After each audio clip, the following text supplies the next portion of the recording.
Meet the pistols. These two are blowback pistols, CO2 blowback pistols.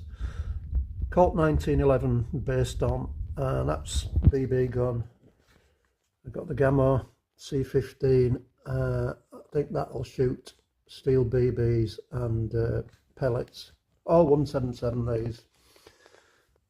And we've got the Diana Bandit PCP pistol, which has got a red dot fitted on it. We've got the Humarex Trevox, which is a gas ram brake barrel. We've got the Crossman 1377 pump up pistol, breech loader. We've got the Artemis LP400, which is a single stroke pneumatic, and that's got a laser sight fitted to it. Then we got the Colt Python, that'll shoot steel BBs and pellets as well. And finally we've got the Luger, which is non-blowback, that's CO2.